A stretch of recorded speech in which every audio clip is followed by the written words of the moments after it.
Finally, it's happening. The Unimog is getting tuned. We are pretty pumped for this one and honestly can't wait to see what we will do on the dyno. But first, we've gotta get started. So welcome to day one. I'm ready. I'm here. I'm here. And here are the two little nuggets, chasing mischief in the background.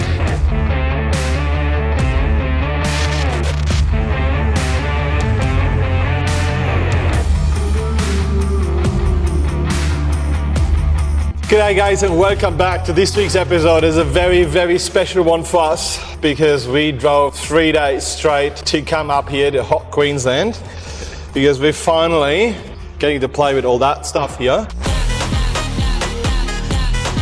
Yeah, what are we doing, Justin? So we're doing a bit of a performance upgrade on their Unimog for the Unimazing crew. We're going to start with our touring turbo. And we're going to put our intercooler system on there, a custom exhaust, which we're going to make, which is going to be a 4-inch system. Then we're going to upgrade that system with our Big Bear injection pump, which is custom painted blue. And then we're also going to be adding a set of our Munich Monster injector kits, which is going to be the first one of those that we're going to be running on the dyno. Generally, those were designed for the trucks running above 300 horsepower, specifically our killer Kodiak engine. But Lucas wanted to try something different here, so that's what we're going for. Yep. We'll also be doing a grill upgrade at some point and adding gauges and a custom dyno tune for the truck as well. Yeah, and a new exhaust brake as well. So that's a aftermarket brake that we've got there. Still hitches up to the actuators. I think it is out from the 366 engine. Okay. I think it bolts straight to that because they have a 3.5-inch exhaust or something. I'm not sure on that. Yeah, but we've got the remote locating brake, so we're going to put that in. It's going to be sitting a little bit further down the stream from the turbo, and then we're going to get that all dialed in. Yes. So and now I guess we're going to get the cab up, and then we get stuck into it. Yep. All right, let's go. Sounds good.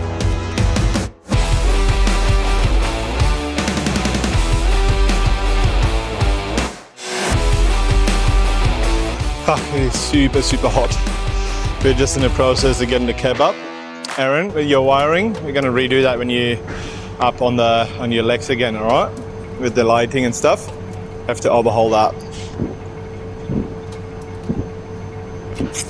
You have to make sure you stay hydrated. It is, I don't know, probably like 70% of humidity, and Justin is feeling it as well. But how good are these gas trucks? You can even lift the cab with the bonnet on. No need to take it off. How cool is that? That's definitely one of the better mods with it. And obviously we already have the Brown Bear components radiator and the high ratio, how do you call it? High ratio fast ratio fan pulley kit. Fan pulley kit. And we've been flogging that truck with the trailer on, with that box there at the back. So we've been flogging it up the hills. I was not backing off at all, and that radiator it never ever moved an inch. So the needle never moved, which is pretty good. That's what we want. Stay cool in hot conditions. Look at that, even the antennas go past. How good. It's precision. My favorite point, and that cap tilts over. Hate it.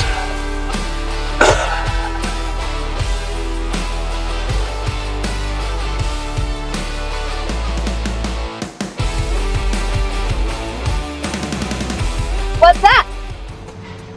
That's our old dump pipe that was connected to here. That's the old exhaust brake. See that? Beep, beep, beep, beep. Beep, beep. Yeah, I just took the exhaust off.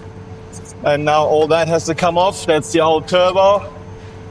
Yeah, Justin already cleaned around the rocker cover so that there's no dirt going in there, and we take that off because we double check the head bolts so that they're properly torqued down.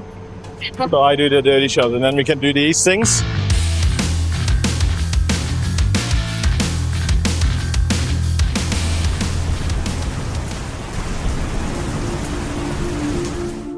All right, while Justin is making a little lunch break, I'm gonna use the time and I'm gonna change that shock over because we blew that one in the desert. There was something wrong with it.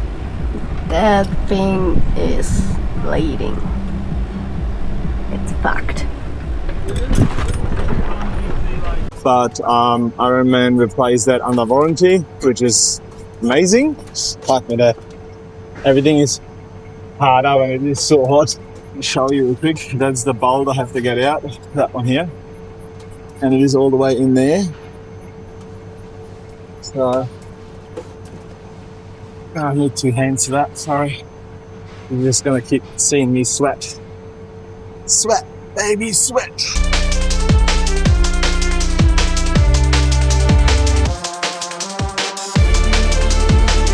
What are you doing here, mate? Is it working? Removing the fucked nuts out of the turbo. Yeah. Man. Apparently we're not allowed to say fuck. Okay, well, I'm removing the nuts from the manifold to hold the turbo in. And I've had to split the nuts so we can save the studs. Okay. And you're winning, you said? Yep. I got it.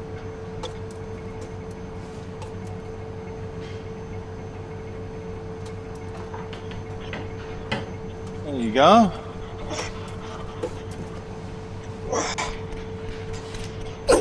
Oh. Yeah. So just watch that oil line, because if you tilt that backwards, you end up drenched in oil. Okay. Just go put it on the pallet with the other ones. Yep, no worries. Nice. Good job. Look at that.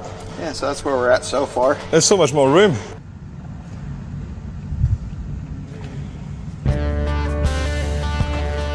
You'll see that. Yeah, it's a little silicone squeeze out. It's not a big deal. Go back in. This will all get cleaned up. So these are your high pressure injection lines. Yep. And we'll loosen these off. And these little rubber split seals in there. So I think I've got some of those and we'll replace those as well. Is that why that's leaking, that one? Yeah. Yep, that's why they leak. So then generally you can just pull them out of the way a little bit. Just be gentle with them. You don't want to bend the crap out of them. Yep. Yeah, that one's really carboned up. Yeah, wow. Well, good that we're doing it. Mm-hmm. Huh? What do you reckon? Yep. Oh, you just put the slide on a little screw and on a screw and that's it. Yeah. Could be a bit tight here. Yeah, I think please don't knock on that. You're knocking on stuff that's gonna knock dirt into the... I didn't do that. Sorry. We've got all the injectors out, and now the new ones are going in.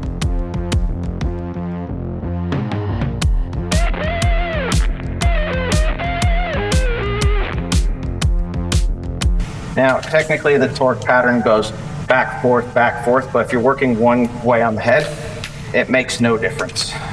Yep. And that comes from years of engine building. Little jobs in between because I can't help all the time. I've got to put a new outlet on our grey water tank.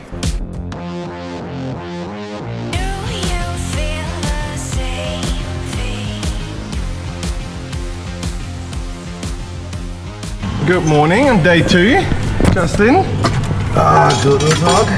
What are we doing here? Or is it Guten Morgen? Guten Morgen. I knew I'm close. What's that? That's Pull the exhaust manifold out Oh, so we can replace... I thought it was a didgeridoo. Oh, it could be. Okay. There could be any 5 holes for a goal. But Taking that out because of these. yeah, studs are fucked. They're fucked. Technical term, that one. Technical term. Fucked. Wait, move.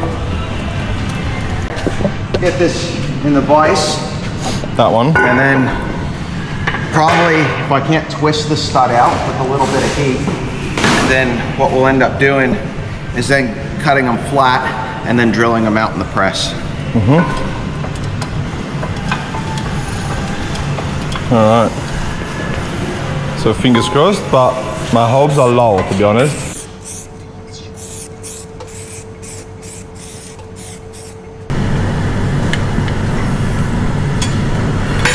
Is the new pump bigger?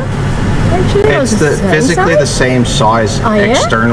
Externally, it's the exact same pump. Yeah. Internally, it's completely modified.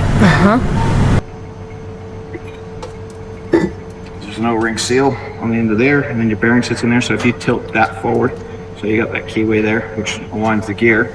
If you tilt that forward, all the oil that's in the bottom of that dumps out.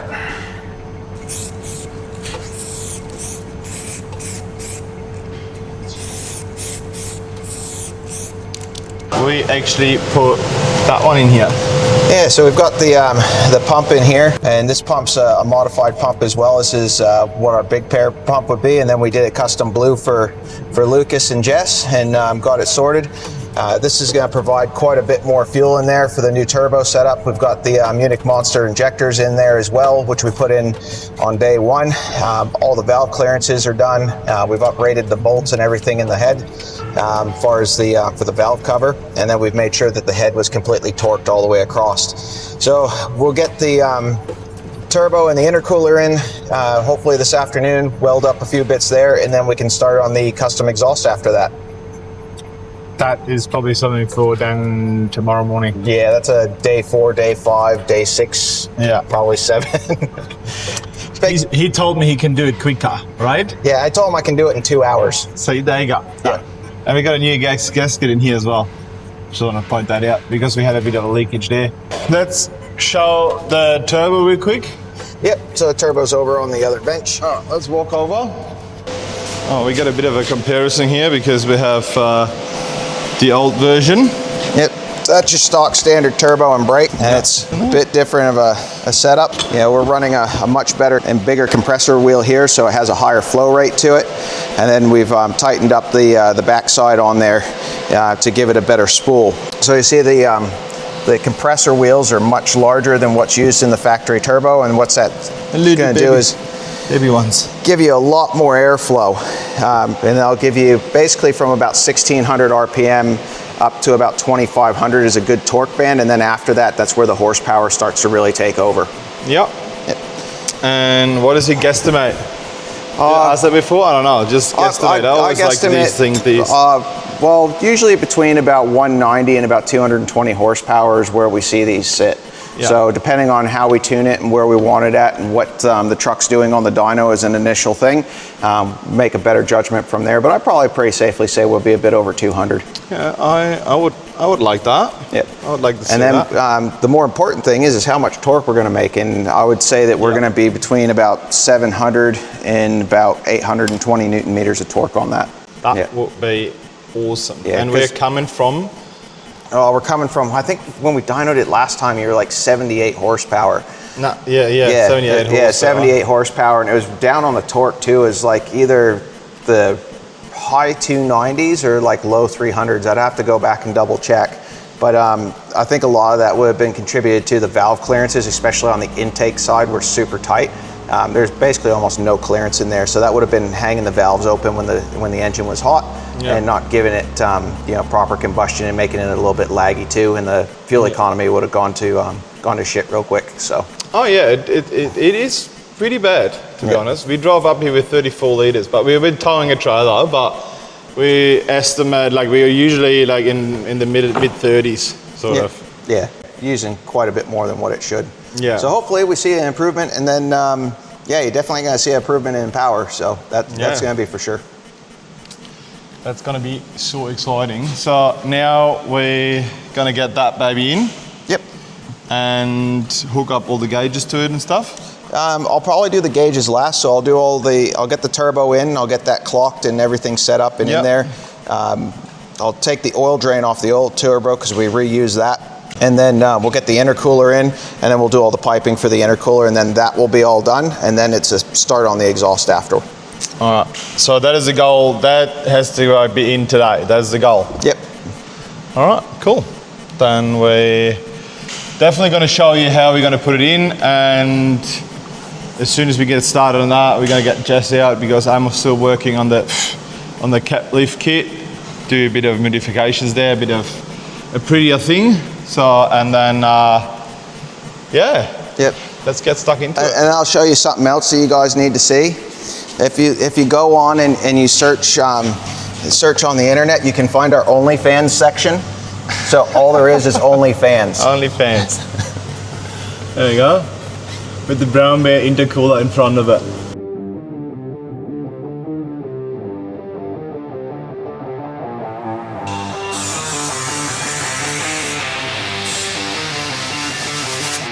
So this is our touring turbo kit. We've just got this on there. You can see that we've replaced 3 of the studs.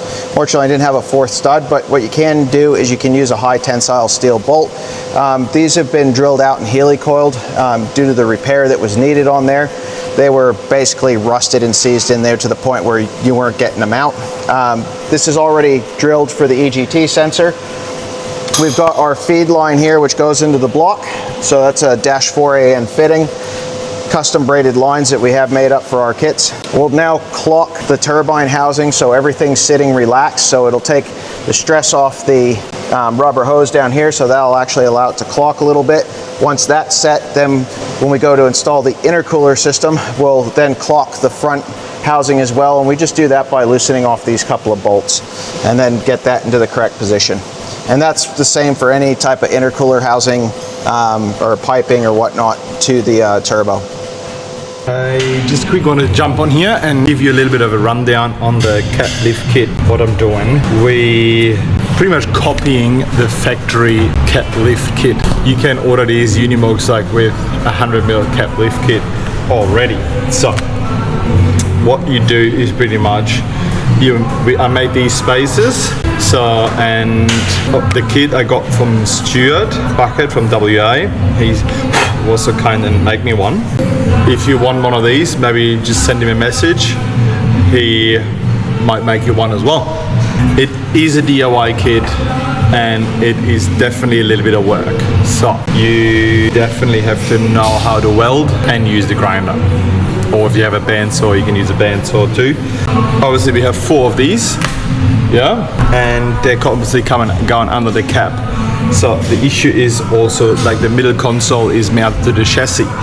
So, and we have to raise the middle console as well. These are the brackets from the middle console, and I cut them on the straight bit. Make sure you don't cut them like here. There's a straight bit at the bottom as well, where you could cut them as well, but don't do that. Just do it at the top. Even where's the other one? It's just in drying at the moment. There's one which has to be cut very short, like at the top. You have to take that that screw out here, and then you have to cut it pretty much here, because if you cut it at the bottom, you're changing the angle, and that makes it way more difficult. So I just had some. That is actually a Unimog pipe. That is from the railing, what you have alongside your tray. Justin had some rubbish, like some scrap metal lying around here, and I'm just making that up out of that because it is Christmas and everything is pretty much sharp. I mean, we could have gone some and buy some at Bunnings as well. That is 30mm or 28mm pipe, and I think that is 26. So that is all very thick steel, and it doesn't really have to hold anything, so it just has to hold the center console up. So I cut 4 pieces, 100mm long, and then I cut that bracket obviously. So, and I was just spacing these out by 100mm, welding them back together, and then obviously that is not finished yet. So that is how they look when they're finished. So you can see a little bit, it goes a little bit narrow here because the pipe is not the right size, but it absolutely doesn't matter. And it is super strong. We have good penetration here from welding, and I just painted them black because everything else on the truck and the chassis at the bottom is going to be black at some point. It's not the right paint, but we're going to go over it again and then it's going to be good. So there are a few other things you have to do as well, as for example, you have to extend your steering shaft, and you also have to extend your gear shift, like from the shifter, the bracket what goes to the gearbox, you have to extend that as well.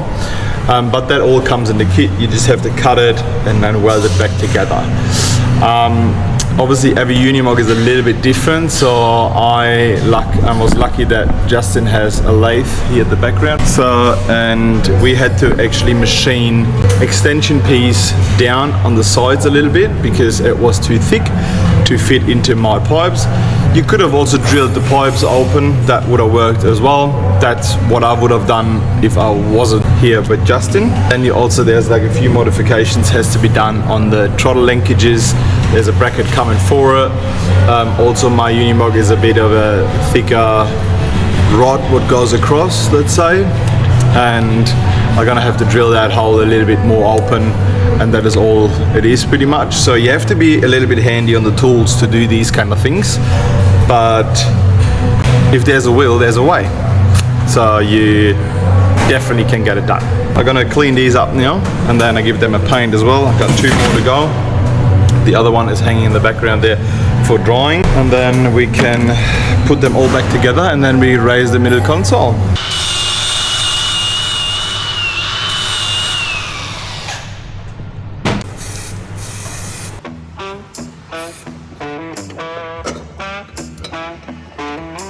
And we had a visit from Free Roam Chicks. It would be awesome if you could check them out on Instagram and jump over to their YouTube channel too.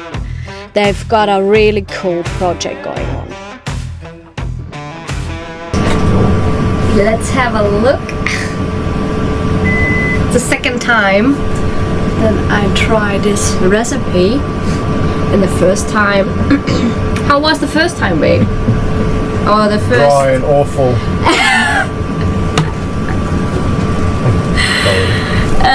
Yeah. I know they're looking sad, but hey. They're lazy cinnamon buns. They're very, very lazy cinnamon rolls. That's why I choose the lazy cinnamon rolls, but fuck me, they're more a pain in the ass than anything else. Okay.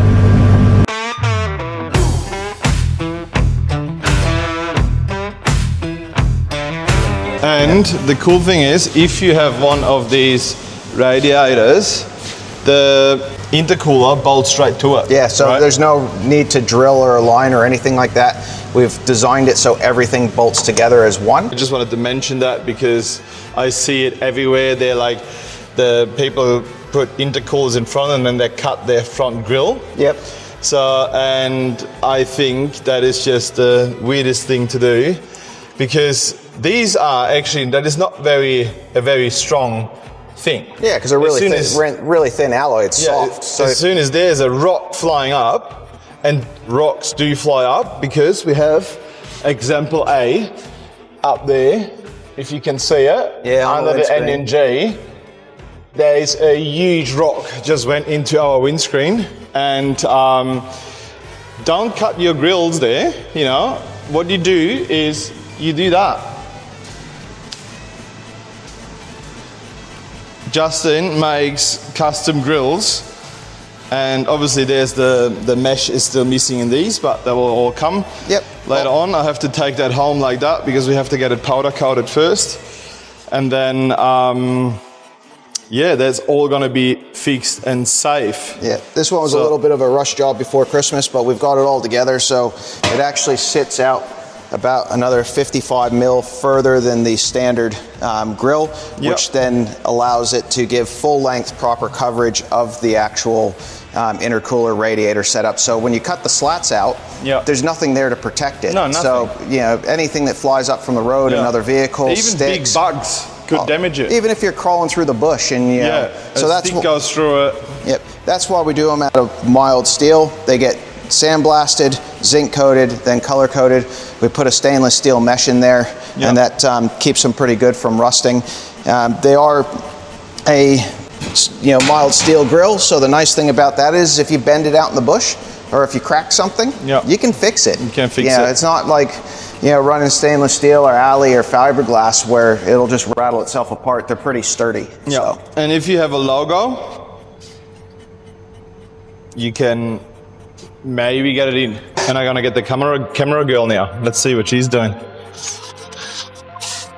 It's always the sign and knock on that door.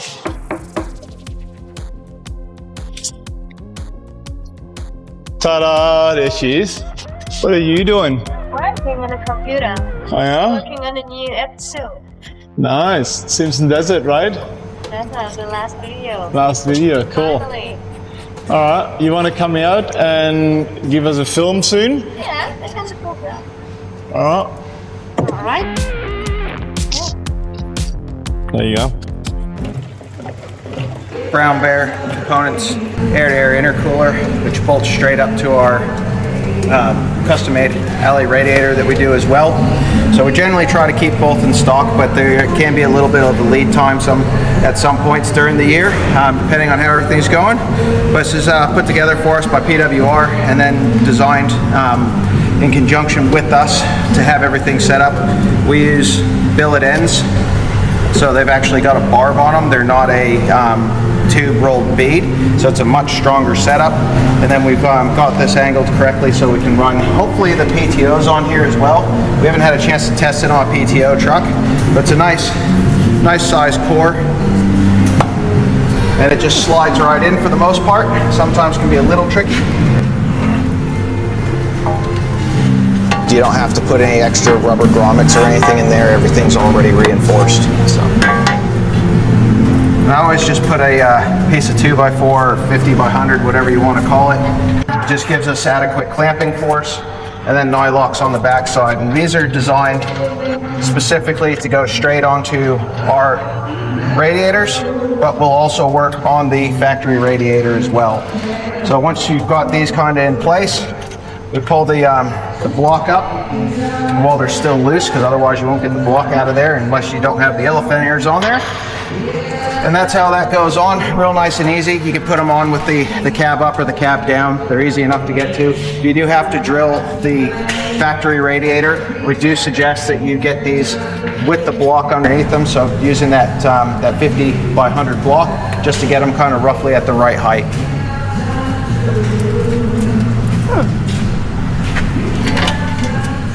Justin or something. Couldn't tell you. Well, that's all I have to figure out. Alright, cool. So I'll at least get that part of the turbo done, and I can start working on it a little bit more. All the way back to here. Yeah. And it made way more torque and still made good horsepower. Like we're at 868 Newton meters of torque. Mm-hmm. But we had 232 Newton meters of 232 horsepower. So that was fuck all Newton meters. Yeah. So, but like that with your other brake that's going to go down in there, it'd be fine. That's it for this one, guys. Next episode gonna be a big one. New exhaust going on, cap back off, on the first time start after the power upgrade. Fucking hell, that's pretty good. I love ice cream like that. Yeah. I don't know, call me weird, but I do love ice cream. What is like a bit sloppy.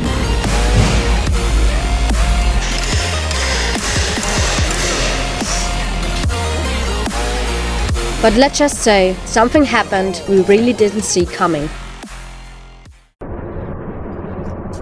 I'm defeated. I'm a little bit upset.